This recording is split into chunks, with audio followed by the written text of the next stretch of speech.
The Bach Dang River held its silence, yet its memory ran deep. For centuries, its waters had borne witness to the passage of merchants, fishermen, soldiers, and invaders alike.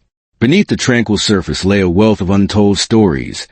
Some whispered by the swaying reeds along the banks, others echoed in the gentle ripples that kissed the shore. And so it was in the spring of 938, as the lingering fog clung to the roots of the mangroves and the sea breeze carried a scent of salt and anticipation, that the river sensed the stirring of yet another tale, a story of homecoming, defiance, and inescapable destiny. Before we dive in, if you enjoy content like this, please consider subscribing to my channel, giving a like, leaving a comment, and sharing support me in bringing more great videos to you. Thank you so much. Ngo Quyen sat motionless on a flat rock at the river's edge. The early morning mist softened the lines of his figure, rendering him a still shadow against a backdrop of silver-gray light. He had found little sleep the night before, yet his eyes betrayed no weariness, only a calm, contemplative stillness. Behind him, a handful of trusted commanders stood in quiet attendance, awaiting his command, but he seemed in no rush to speak. The river flowed, the reeds swayed, and all listened. Across the water, the faint sounds of distant paddles broke the silence. They belonged to his scouts, men who had set out before dawn to track the movements of the Southern Han fleet. The enemy had entered Vietnamese waters several days prior, brimming with confidence and arrogance. Their emperor, Liu Yen, was convinced that any resistance would crumble like an anthill beneath the boot. After all, hadn't the Chinese dynasties held dominion over these lands for centuries? Hadn't their armies marched across border after border, rarely meeting challenge? But this time, things were different. This land was no longer the same, and neither were its people. Ngo Quyen dipped his hand into the cold water. This river would decide everything, he murmured. Not to his commanders, not even to himself, but to the land that had nurtured him, the land he had vowed to protect. Tran Lam, the elder commander, a veteran of countless rebellions long before Ngo Quyen's time, cleared his throat softly. My lord, do you truly believe the plan will succeed? Ngo Quyen withdrew his hand, droplets of water glistening on his palm. The tide is our ally. The river is our fortress. The enemy does not understand her rhythms. He looked upriver toward the distant shallows, obscured by the morning fog. But we do. The commanders exchanged knowing glances.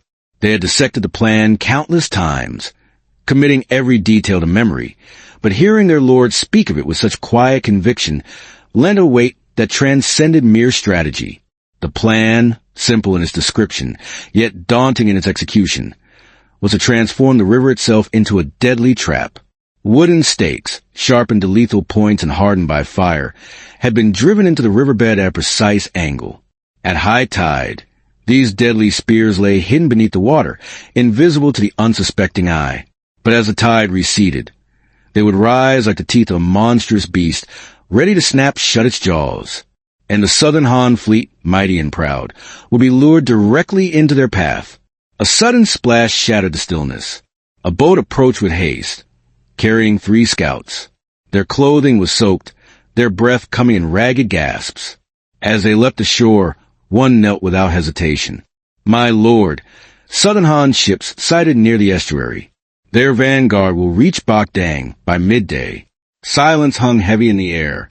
Even the wind seemed to hold its breath. Ngo Quyen rose slowly. The mist parted around him as if yielding to his quiet resolve. Good, he said. Let them come. He stepped forward, placing a hand on the scout's shoulder. You have done well. Rest now. As the scout bowed and retreated, Ngo Quyen turned his gaze once more to the river. His commanders gathered around him, awaiting orders. We begin the first movement, he declared. With those words, the tranquil morning erupted into a flurry of activity. Soldiers emerged from concealed camps nestled among the mangrove thickets. Boats glided silently across the water, their paddles wrapped in cloth to muffle the sound. The tide had begun its ascent, slowly but surely, and the stakes beneath the river were disappearing beneath the swelling current. The stage was being set. Ngo Quyen moved along the riverbank, scrutinizing every detail with discerning eye. He paused near a group of young soldiers, boys really, barely old enough to grow full beards. They stood nervously, clutching their spears tightly. One of them bowed stiffly. "General, will we truly defeat them?" Ngo Quyen's expression softened. He placed a reassuring hand on the young man's shoulder. Courage is not the absence of fear. Courage is acknowledging fear and stepping forward regardless. The boy nodded, his breathing becoming more regular. "When the tide falls," Ngo Quyen continued, "the river will fight alongside us. Trust in her. Trust in yourselves." As he walked away, the boy whispered to his comrades, and the tension among them visibly eased. As noon approached, the wind shifted, carrying a stronger scent of sea. And then, faint at first but growing steadily louder, the unmistakable rhythm emerged, the heavy, synchronized beat of hundreds of oars. The Southern Han fleet had arrived. Their ships advanced like a dark tide, row upon row, their high prows cutting through the water with unwavering confidence. Banners flapped in the breeze. Drums thundered. Armor gleamed under the sun. Even from a distance, one could sense their arrogance, their unshakable belief in victory. Ngo Quyen watched them calmly. "Remember," he instructed his commanders, "we do not strike yet. We allow them to advance deeper. We allow them to believe they are winning." And so, the Vietnamese forces initiated a controlled withdrawal upriver, their boats retreating with calculated precision. To the Southern Han commanders, it appeared as fear, even panic. They gave chase eagerly, shouting in triumph as their ships surged forward. But beneath the water, concealed and silent, the wooden stakes awaited. The sun climbed higher in the sky. The tide reached its apex. And Ngo Quyen knew that the moment was fast approaching. He closed his eyes for a heartbeat. "Father," he whispered quietly, thinking of Din Song True, the man who had guided him, taught him, and believed in him. "Watch over us." When he opened his eyes again, they held the unwavering fire of a man who understood the gravity of the hours to come. "We hold," he ordered. "Wait for the tide. Wait for my signal." The river murmured softly, as if in response. And so part one draws to a close, with the river at its fullest, the stakes hidden, and two nations hurtling toward a moment that would reshape centuries of history. The sun had crested its peak when the river began to breathe differently. Those who had spent their lives near Bach Dang could sense it. The subtle shift in the current, the gentle lowering of the waterline, the soft hiss as the tide began to recede. To the untrained eye, the river appeared almost unchanged, still deep and full. But Ngo Quyen noticed it immediately. He had dedicated countless hours to studying the rhythms of this river, watching it rise and fall like the chest of a sleeping giant. And now, the giant was exhaling. Just around a bend, concealed by dense clusters of mangrove trees, more than 100 Vietnamese boats waited in absolute silence. The men aboard were disciplined and steady, breathing in unison, holding their positions with the patience of seasoned hunters. Their boats formed a crescent shape, perfectly positioned to encircle the enemy at precisely the right moment. But for now, they remained motionless, like shadows blending seamlessly with the river. The Southern Han fleet, meanwhile, surged proudly upriver. Their war drums thundered, echoing against the distant hills. Commanders stood tall at the prows of their ships, gazing ahead with unwavering confidence. They had witnessed the Vietnamese boats retreating earlier, and were convinced that victory was within their grasp. General Lu Hong Chau, the son of the Southern Han Emperor, stood on the deck of his flagship, a towering vessel adorned with gilded edges and crimson banners that fluttered like flames. "These rebels flee like mice," he declared to his officers, his voice ringing with arrogance. "Once we crush their last line of defense, Bach Dang will be ours." An officer beside him bowed respectfully. "Shall we press further, my lord?" Lu Hong Chau's eyes gleamed with certainty. "Yes, drive them upriver. Crush their spirit once and for all." And so, the order was given. Long lines of Han ships rowed faster, pushing deeper into the narrowing channel. The river here was deceptive, its surface broad and inviting, but its depths uneven, filled with ridges, hidden shallows, and treacherous dangers. But the invaders were oblivious to its true nature. Their arrogance had rendered them blind. Hidden behind the mangroves, Ngo Quyen observed their advance. His commander stood beside him, each one tense but composed. "They've swallowed the bait," murmured Pham Siu Luong, a veteran warrior with a prominent scar running across his left cheek. Ngo Quyen nodded in agreement. "Good. But we must remain patient. Let them commit fully." He gestured towards the river center, where the flagship was now pulling ahead of the rest of the fleet. "They must believe that they are driving us into chaos," he said. "Only then will they chase us past the stakes." The tide continued to fall, slowly revealing the faintest hints of darker shadows beneath the surface. Nothing that could be easily recognized as danger, but enough for a discerning eye to sense that something was shifting. The Vietnamese boats resumed their measured retreat, paddling upstream just fast enough to stay ahead of the advancing fleet. To the Han commanders, it seemed like desperation. They shouted triumphantly as they pressed forward with renewed vigor. But as the sun lowered a few degrees in the sky, the river level sank further, exposing the hidden dangers beneath. Ngo Quyen lifted his hand slightly, signaling his scouts. "Now!" he said softly, his voice barely audible above the distant war drums. The scouts scattered like birds, moving swiftly across the river network to deliver instructions to the hidden units. Every man who received the message repeated the same phrase: "Prepare. The river is turning." Farther upriver, where the Vietnamese boats had been arranged in a defensive half-circle, the younger soldiers braced themselves for the coming battle. Some tightened their grip on their spears, their knuckles white with tension.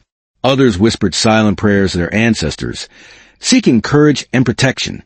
A boy of barely 18 exhaled shakily, his eyes wide with mixture of fear and anticipation. "Will it be soon?" he asked, his voice barely a whisper. His elder beside him nodded grimly.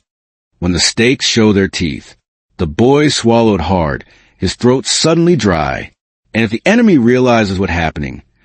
"They won't," the elder replied with unwavering confidence. "Their pride blinds them more effectively than any darkness ever could." The boy forced a weak smile, trying to reassure himself. Behind them, the reeds rustled in the gentle breeze, as if reminding them that the land itself was watching, its spirit intertwined with their own. On the Southern Han flagship, Lu Hongqiao frowned slightly, a flicker of unease crossing his face.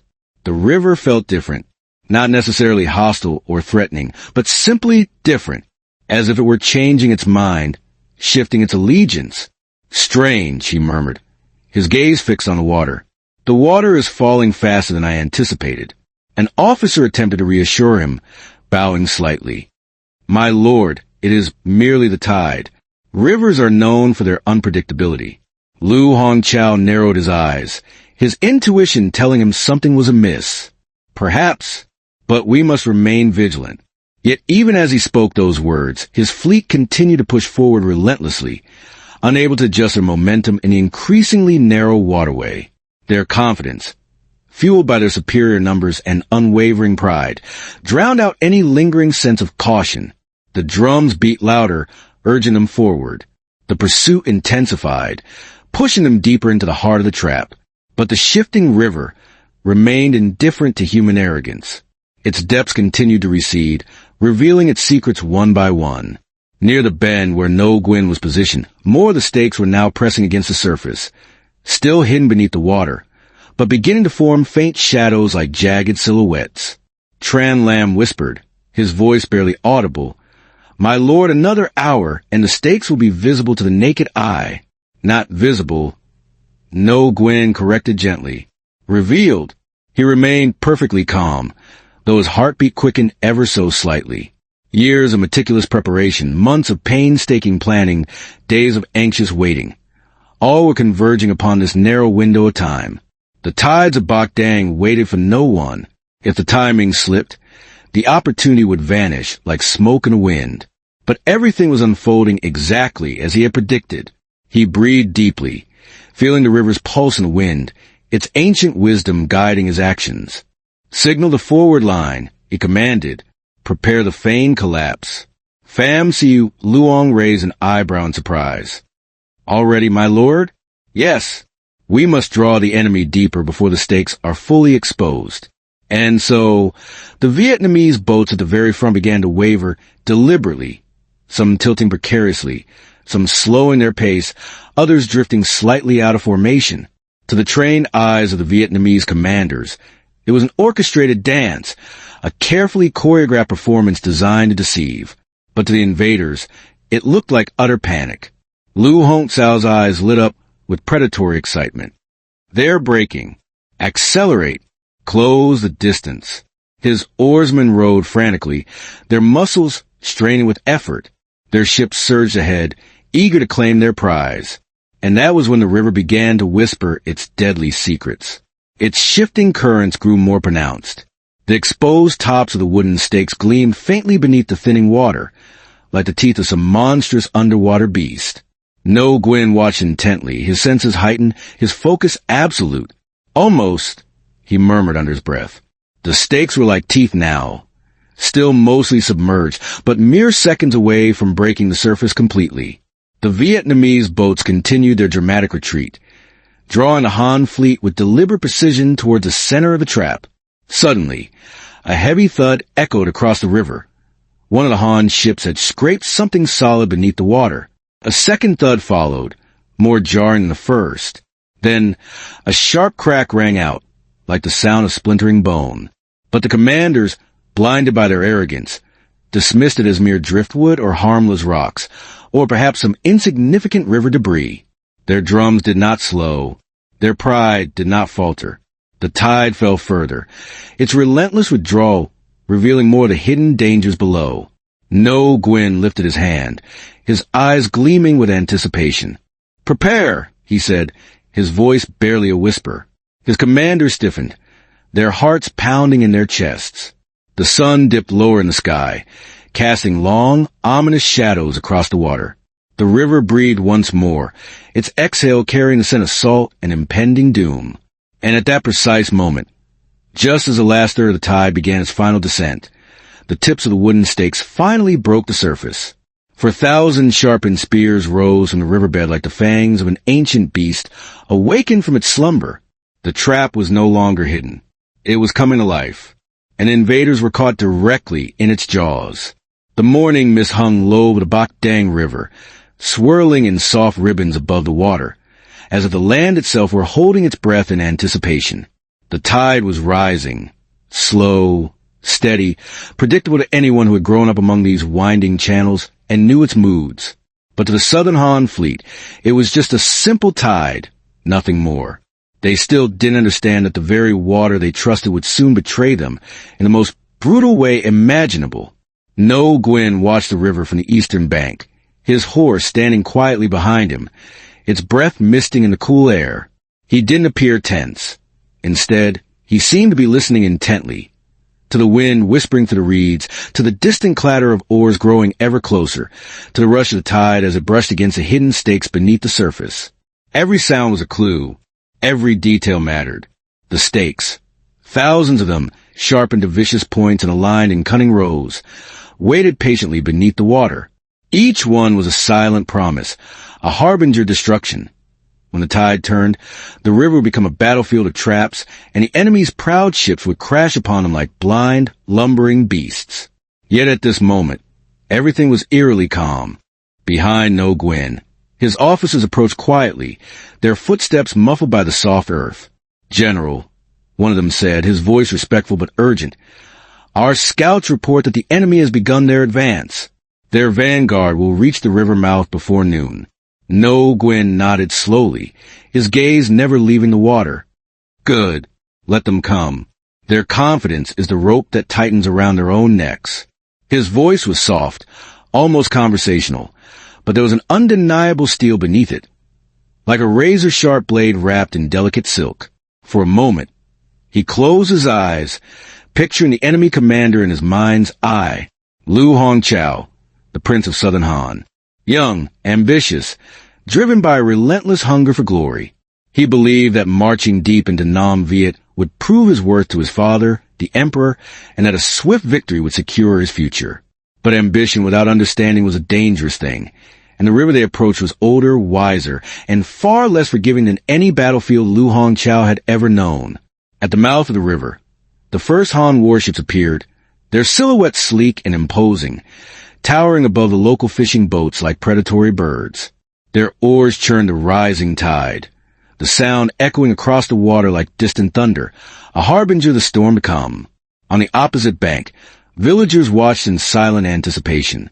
Some knelt to pray, their lips moving in fervent whispers. Others gripped each other's hands, seeking comfort and reassurance. Still others looked towards Ngo Quyen's banners fluttering in the wind. Drawing strength from the calm determination they saw etched on the faces of the soldiers.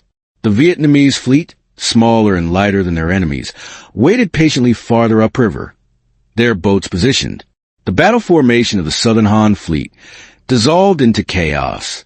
Some, in desperation, attempted to turn back, only to become ensnared in the wreckage of their own vessels, impaled on the sharpened stakes hidden beneath the water, or ambushed by the swift Vietnamese boats. These nimble crafts, piloted by locals intimately familiar with the river's safe channels, darted through the fray with deadly precision. Ngo Quyen, seeing the moment, signaled the final, decisive assault. With perfect timing, the smaller Vietnamese vessels surged forward. A rain of arrows descended upon the enemy, and spears flashed menacingly in the dying light of the sun. Exhausted, terrified, and completely trapped, the Han soldiers could only struggle, making futile attempts to regain control of their shattered formation. Every maneuver executed by the Vietnamese fleet was deliberate and calculated, striking precisely at the enemy's weakest points. The Bach Dang River transformed into a theater of extraordinary strategy, patience, and masterful exploitation of the terrain. Ngo Quyen had effectively weaponized the natural elements, the tide, the submerged stakes, and a profound understanding of the river itself, creating instruments of war far more potent than any number of soldiers alone could have achieved. Each stroke of an oar, every precise positioning of a boat, was orchestrated with meticulous care, a testament to his leadership and intimate knowledge of the land. Hours dragged on, and as evening approached, the Southern Han fleet had effectively lost its capacity to fight. The remaining vessels, in a desperate attempt to escape, turned to retreat, but the river itself exacted its revenge.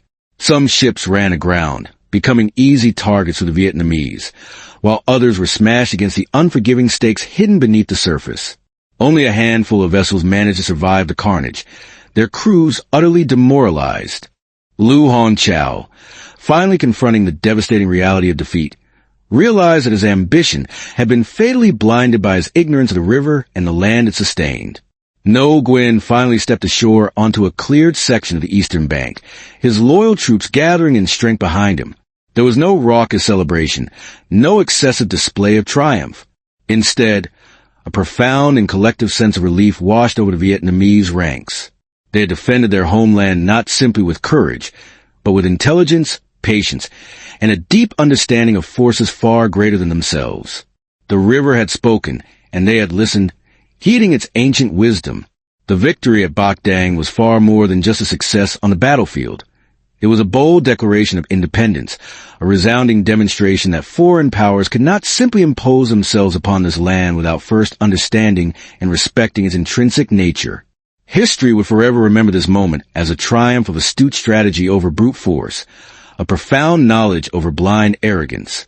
Ngo Quyen walked slowly along the riverbank, watching the sun as it set behind the distant mountains.